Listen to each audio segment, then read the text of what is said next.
Maayong adlaw, VAF Circle, and to all believers nga makapaminaw ani. And this is again a day nga makapaminaw ta sa pulong sa Ginoo through this kind of platform.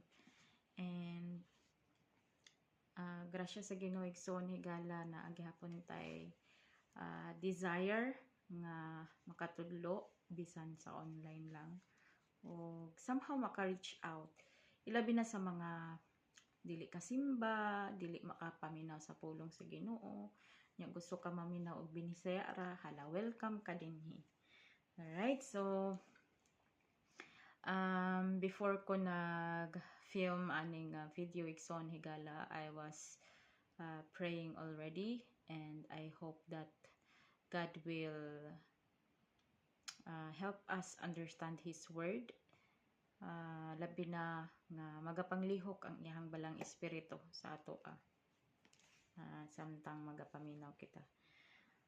Okay, so kita maglangan ang ako ang i-share karon. Nagauluhan kini og the blessing of the doer. Okay, ang panalangin sa mga magbubuhat. Okay. So, ang main verse na makita sa James 1:25 nga nag-ingon, apan siya nga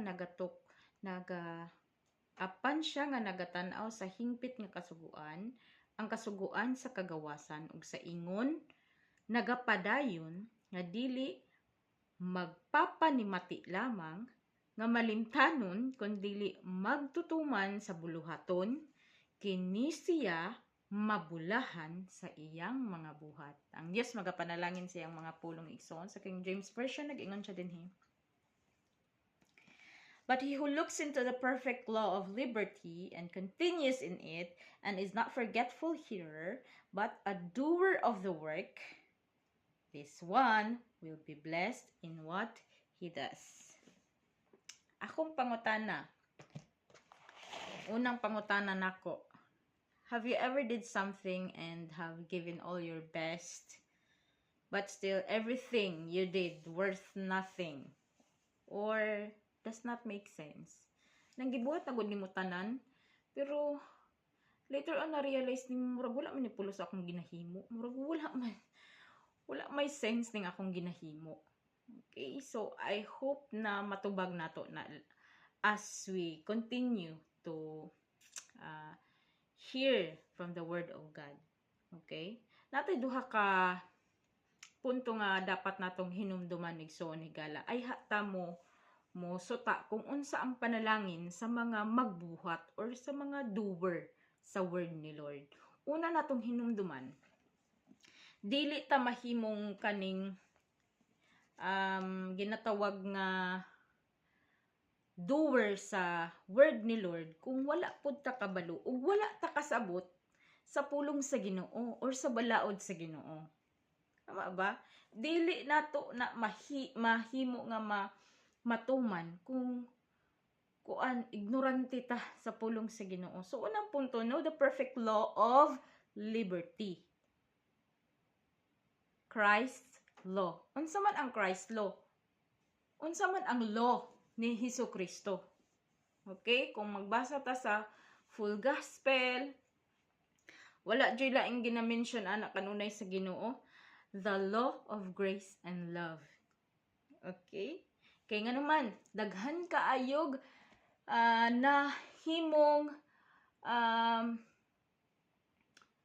nahimong kanang napriso sa bondage sa kaning sala tungod sa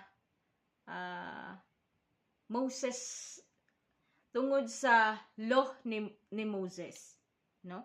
Wala man ta nag-ingon nga dautan ang law ni Moses. Wala jud na giingon sa Bible. In fact, niingon pa gani si Jesus nga he is the fulfillment of the law. Okay? So this law, when obeyed, gives freedom. Kung ma-obey nato, kung matuman nato ang law ni Christ, which is grace and love, okay? maghatag ka nato og kagawasan. Kagawasan sa sala.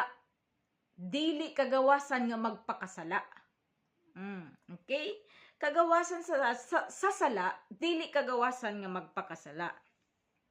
Romans 6:14, unsay giingon din ha? Bisaya ta. Okay, 6:14, kay ang sala dili magkahari kaninyo, kay wala kamo sa ilalom sa kasuguan kundili sa ilalom sa grasya. What pasabot, the moment nga naa na si Christ sa ato ang life, the moment nga ni puyo na si Kristo sa ato ang kinabuhi, wala na ta na ilalom sa balaod, kundili na ilalom na ta sa grasya ug gugma sa Ginoo.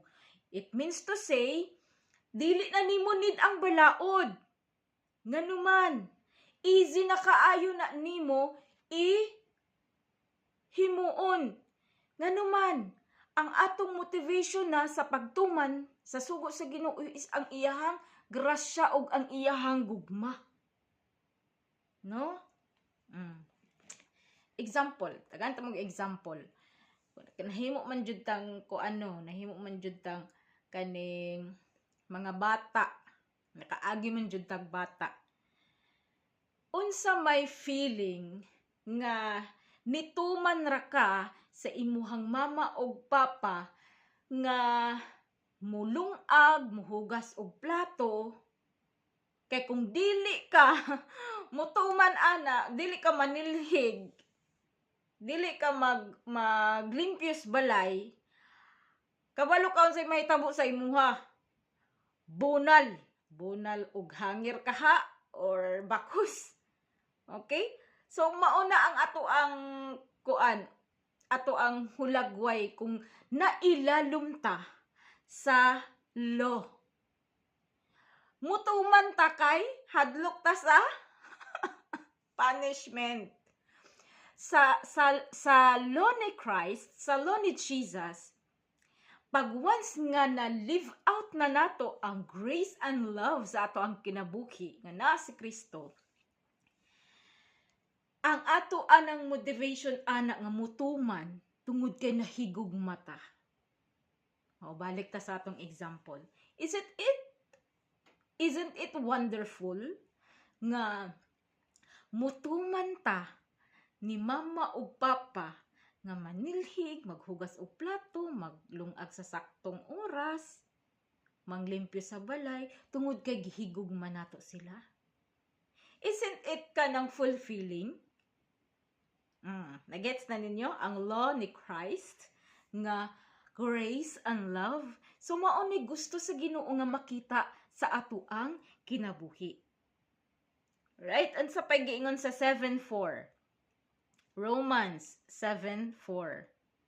Busa mga igsuon ko na nga matay usab kamo ngadto sa kasuguan pinaagi sa lawas ni Kristo, aron mahiusa kamo sa lain bisan kaniya ang nabanhaw gikan sa mga minatay, aron makapamunga kita og mga bunga ngadto sa Dios. But pasabot sa dihang na receive na nato si Jesus Christ, nasuta na nato kung unsa ka grabe nga sakripisyo ang iyahang gihimo para sa atoa. If we are in Christ, bag-o na tang binuhat. At the same time, nahiusa na takang Kristo. Buot pasabot kung unsay iyahang gusto or desire sa atoa nga mahitabo sa atong kinabuhi, buhaton nato. Pinasikad sa grasya og sa gugma. Dili kay pinuus. Di kay mutuman ta kay nahadlok ta nga gabaan ta. No, mutuman ta kay nahigog matas Ginoo, no, nahigog mata sa iyahang mga pulong. Okay, para unsa? Aron makapamunga kita og mga bunga ngadto sa Dios.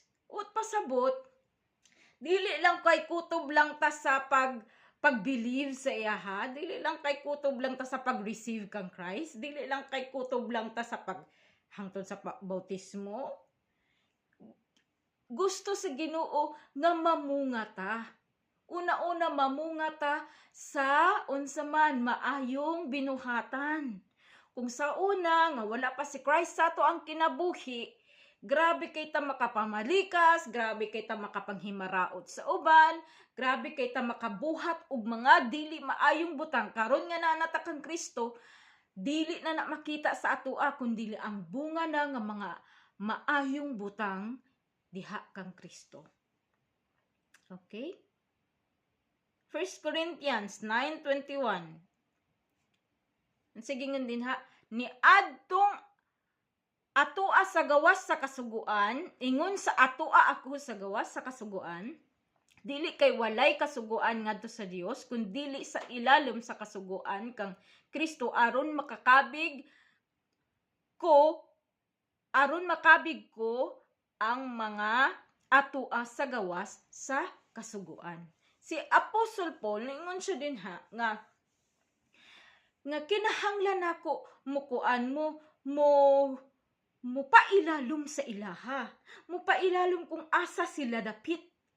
Kung sila weak sila, so kailangan ako magpaka-weak aron makabig nako sila diha sa kang Kristo. Kung sila na ilalom sila sa balaod, kailangan ako makabalo sa ilahang mga balaod aron mapasundayag po nako ang balaod ni Kristo nga mao ang tinuod. Aron makabig nako sila.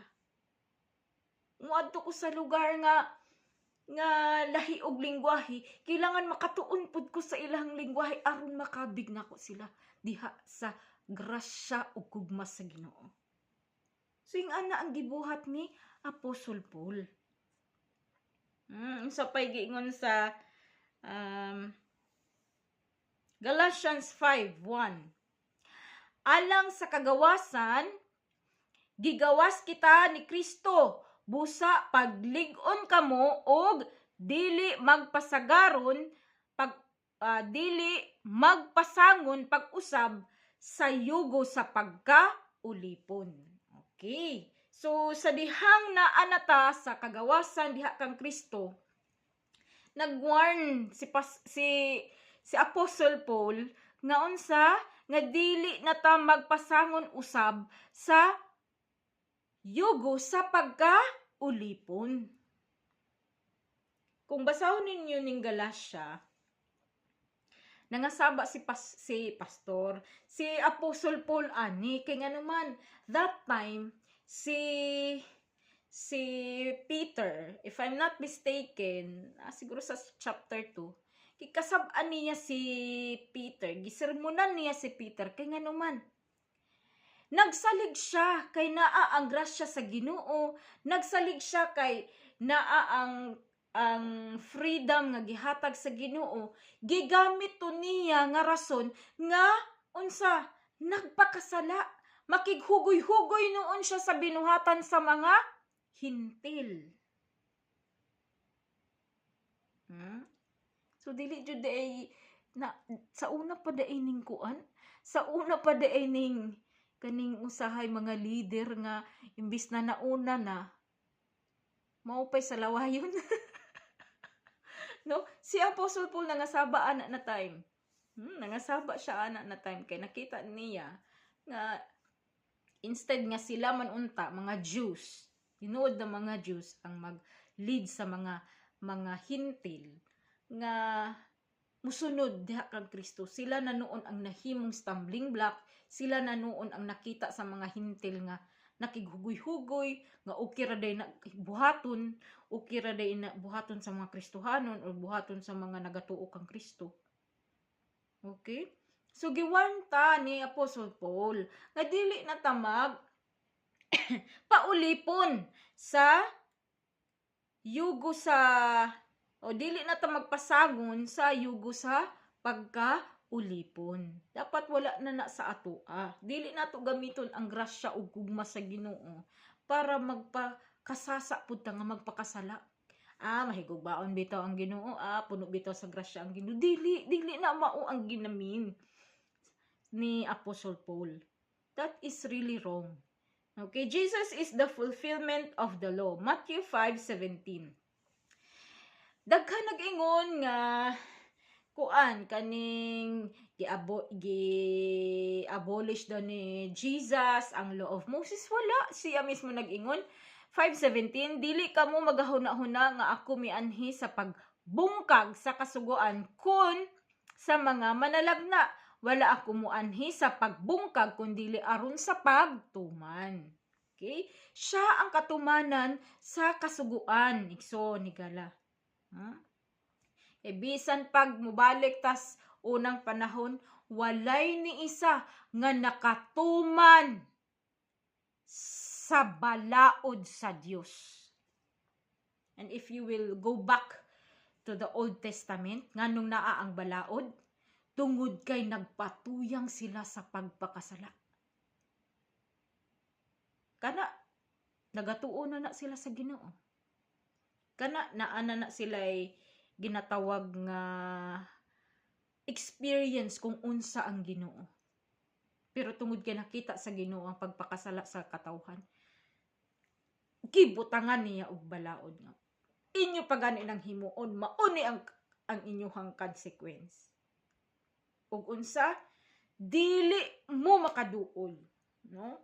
Unless nga maghalad mo sa ako, dili mo ma-sanctify, dili mo ma-justify.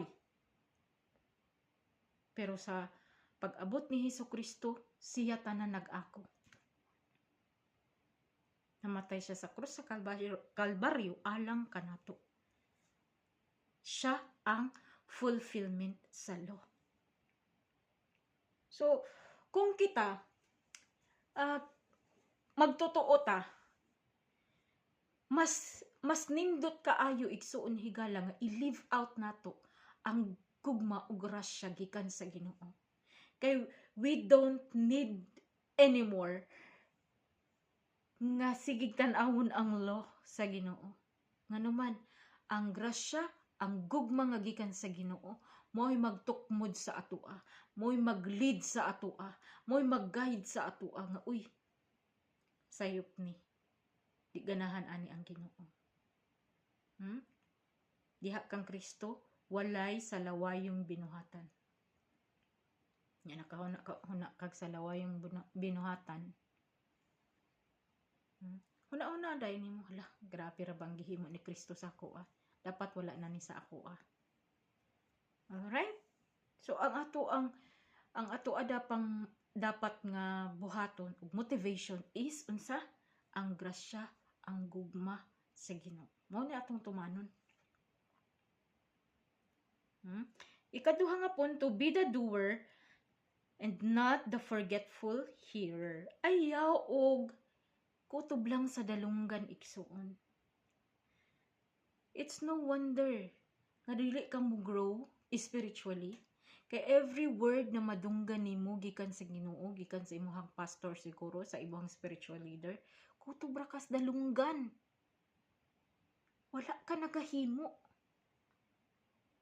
In fact, stricto kang Ginoo. Obey the word of God. Mo nang kani realization lang nako mo nang daghan og mga believers karon nga. Kuan lang. Bare minimum ra pod ang ilahang ma-receive na mga panalangin sa Ginoo kay bare minimum ra man pod ang ilahang pagtuman sa pulong sa Ginoo. Motuman ra sila kung kinahanglan, motuman ra sila kung naay nagtan-aw. Muduol lang sila sa Ginoo kung na heartbroken, pero kung happy kay sila, well provided ang ilahang needs sa iyang anak na si Mana, halos dili na magdevo, dili na musimba. Ang TikTok post, ang Facebook post, puros tanan puno og mga kalingawan. Ni dili nila mahinumduman ang kaayo sa Ginoo. Pero tanawa kung ma-broken hearted, tanawa kung daghang problema, puro tanan verse ang makita nimo sa Facebook, puro tanan mga kuan, puro tanan mga verses nga kuan pa jud siya kanang pabor pa jud sa iya Pero tanawa kung malipayon, tanawa kung naa sa kadagaya. Sildam ra ka makakita sa iyahang social media life nga naga-share og kanang mga verses nagatestify kung unsa kamayo ang Ginoo. Seldom ra hinuon ang ipang post mga walay mga pulos. No? Ikaw, pila na ba ka sugo sa Ginoo for the past week ang gi-reveal sa imuha pero wala nimo gituman? Kasi kapila na kagipa-remind sa Ginoo nga magbasa kag Biblia pero wala ka nituman. It's no wonder malapang imong agtang sa bagtek nga yuta sa uma. Why? Namumon nga dili ta mag-feed sa word ni Lord sa ato ang mga kalag igsoon higala. Wala jud tay growth spiritually. Gagmay ra na mga problema, no? Apektado ta. Gagmay ra na mga kanang mga challenges, apektado na dayon ta. Bisag kinsa na dayon ang ato ang sangpiton aron motabang stoa. Pero kana na mga simana, nagpapansin ang Ginoo sa imuha, nagpapansin sa Facebook reel, anak, devo na, anak, nagpapansin sa YouTube, nagpapansin sa Facebook, nakita nga verse, gi-scroll up ra nimo, dito reminder na to sa Ginoo nga mag-devotion ka sa imong personal. Magbasa kag Biblia. Naaman lagi tay time nga maka-reels. Ako gani ko time maka-reels. Naaman lagi tay time maka-reels. Pero nganong dili man ta magkaroon og magkabaton og time nga mag-seek sa word ni Lord, nga magbasa sa pulong sa Ginoo. I-share nato sa ato ang mga kauban. I-share nato sa atong circle. Nganong lisod man na?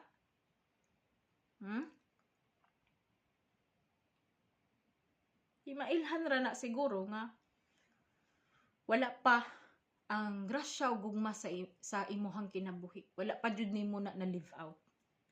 Kung na live out nimo ang grasya o gugma sa Ginoo igsoon higala, bisan unsa pa ka busy sa trabaho, bisan unsa pa ka piled up ang imuhang office duties, you will always find time.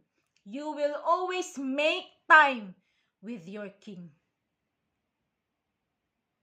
So, kung wala gani kay grasya o mga gikan sa Ginoo, pabayaan na nimo imong spiritual life. Baga kag nawong kung moduo lang kas Ginoo, kung naa na kas kasakitan o problema. Baga kay tagnawong igsoon higala. No? So, be the doer of the word. Be the doer of the work. Kung gisugo ka sa Ginoo, anak, pag-devotion, anak, pagbasa og Biblia, Joshua 1:8, remember, meditate the word of God day and night. Pero kita, sa isa pa ka bulan, ay hata makabasa og Biblia. Well, in fact, kanang Bible na ana sa tanang relihiyon. Pira lang sa mga kulto. Naana ang Joshua 1:9 sa tanang Biblia. Pero wala na to gina-live out. Wala ta na himong doer. And this is a very firm reminder sa ato igsoon higala sa imuha ug sa ako that we should be the doer of the work. Atong i-live out ang matag pulong nga mabatian nato gikan sa ato ang buhi nga Dios. Now let's proceed sa blessing sa doer. So unsay ma-expect nato na blessing sa mga doer? Katong mga gahimo jud, mantala jud. Bisag lisod kay bisag grabe ka hectic ang schedule nila. Bahalag magkapulaw-pulaw na, no? Maka-meditate lang gihapon, makabasa lang gihapon sa pulong sa Ginoo. Unsay blessing ana nga imong paabuton una? You will receive spiritual gifts from God. Mag-excel ka sa mga spiritual gifts. Sa una ang spiritual gift nga gihatag o gi-reveal sa imuha sa Ginoo, ang kana lang butang nato able ta maka-share sa pulong sa Ginoo. Pero sa dihang naga meditate ka kanunay sa pulong sa Ginoo, gidungagan niya og discernment spirit. Grabe na ka maka-discern sa spirit sa imuhang isig katawo. Grabe na ka maka-discern kung kana nga tawo na ibinuhatan nga sayop. Grabe na ka maka-discern sa imuhang spirit nga kanisipula na maayo ra kay sa atubangan pero naay ginatago nga sala. Ing ana, ga-level up ang atoang spiritual gifts. Pero igsoon higala, kung wala pa kay spiritual gift nga nabatunan gikan sa Ginoo igsoon, ang tubag ana kulang ka sa pagtuman, sa pagbasa sa pulong sa Ginoo. Kulang kag panahon sa Ginoo igsoon higala. 20 years na ka nangalagad sa Ginoo. Bisan pag-ampo, magkurog-kurog pa imong wait. Palidon og testimony, palidon og kanta sa simbahan, magsigig, reklamo, dili ko prepared. Nga naman, kulang ta sa pagmantala, kulang ta sa pagbuhat sa pulong sa Ginoo nga kanunay niyang gina-reveal sa atoa.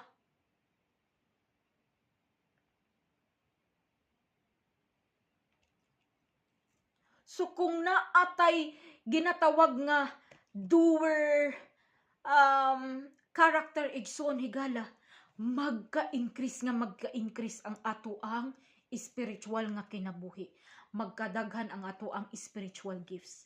Remember, si Jesus Christ teacher, si Jesus Christ prophet, si Jesus Christ grabe mo administer, si Jesus Christ gahimo og mga milagrong butang. Gifts lang siya.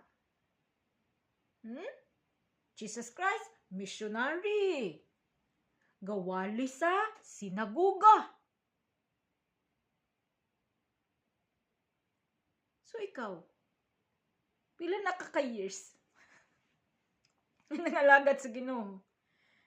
Tapos, bisan pag-ampo lang, magkurog-kurog pa ka. So there must be something na dapat nimong i-improve.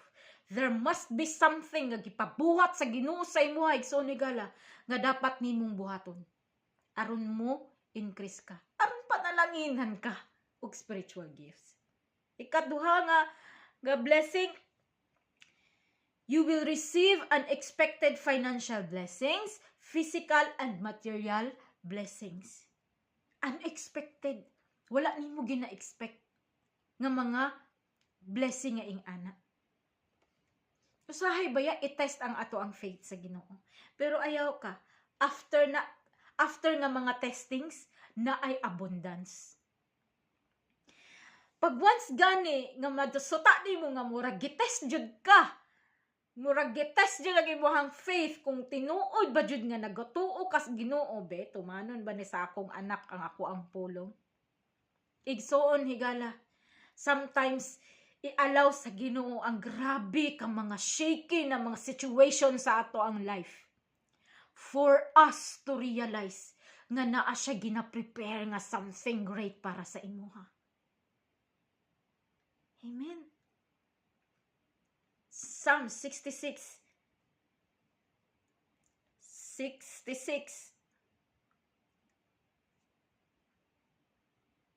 10-12.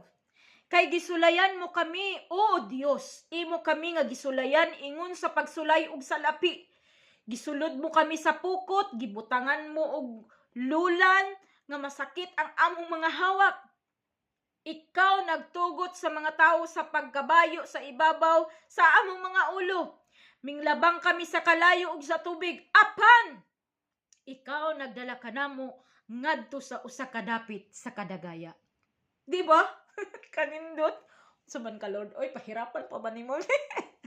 Pero unsa man, that's the way how God tests us. No? Kay dili man gud na matest sa Ginoo. Although naay panahon nga itesta sa Ginoo sa kadagaya kung kahinumdum ba ta saya. Pero most of the time, ginatesta sa mga grabe kalisod na mga sitwasyon. Kumudangup pa ba ta sa iya, kumutuman pa ba jud gihapon ta sa pulong sa Ginoo bisag lisod natong sitwasyon. Alright, so John 10:10. Unsa gingon din na? Ang kawatan dili mo anhi kun dili ang kawatan dili mo anhi kundili aron siya makapangawat ug makapatay ug makapanglaglag. Ako mianhi aron sila may kinabuhi ug makabaton ni ana sa labing madagayaon. Alright, so maunay purpose ni Lord. Nganong naa siya, nganong gusto niya nga i-live out nato ang iyahang law.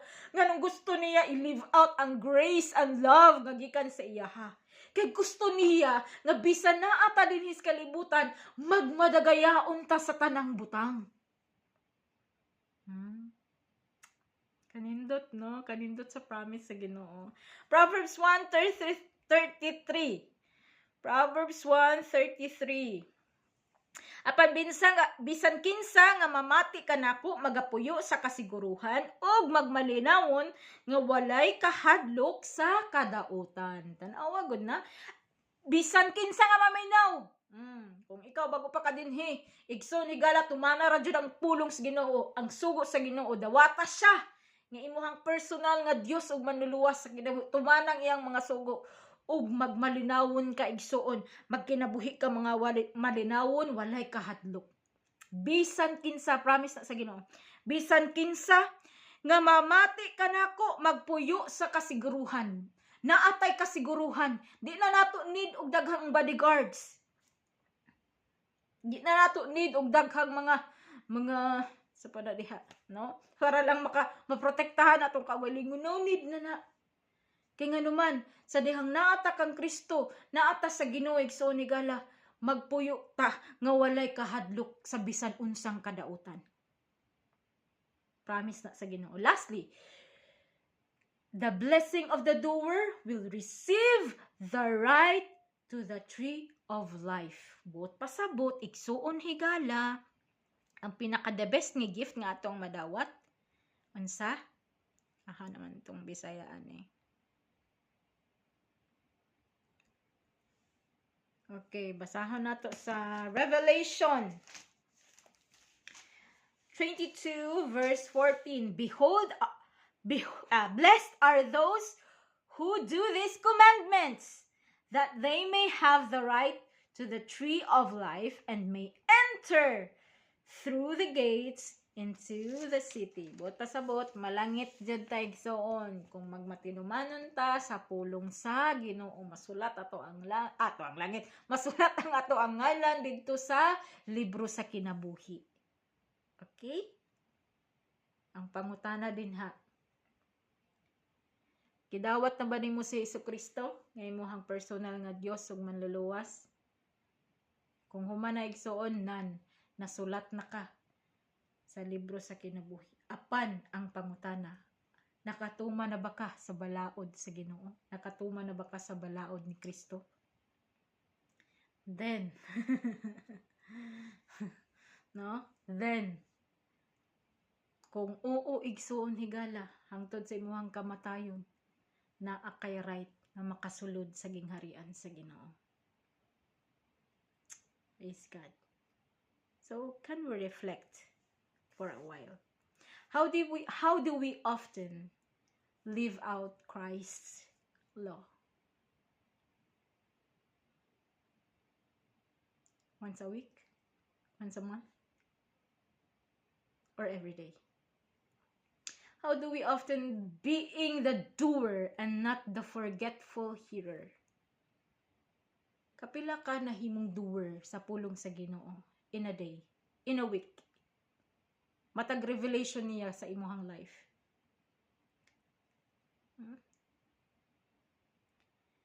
Lastly, do you want to be blessed in all that you do? Gusto ba kang mapanalinginan ang tanan nimong ginahimo? Igsoon higala.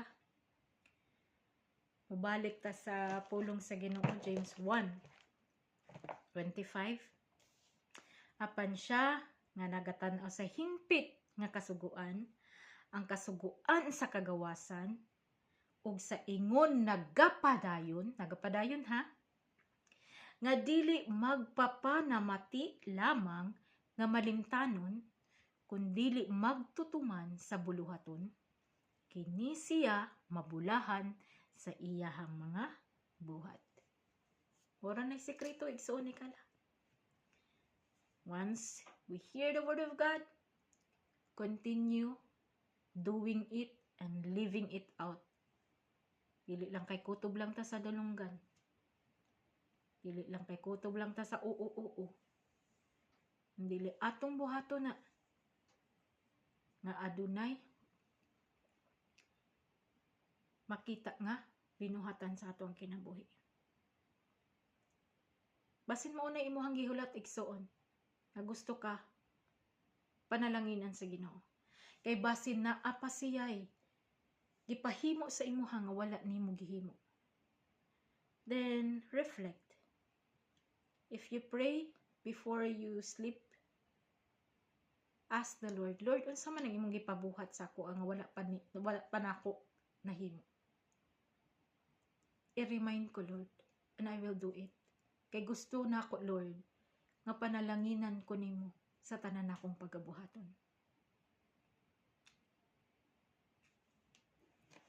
Let me leave a quote for you.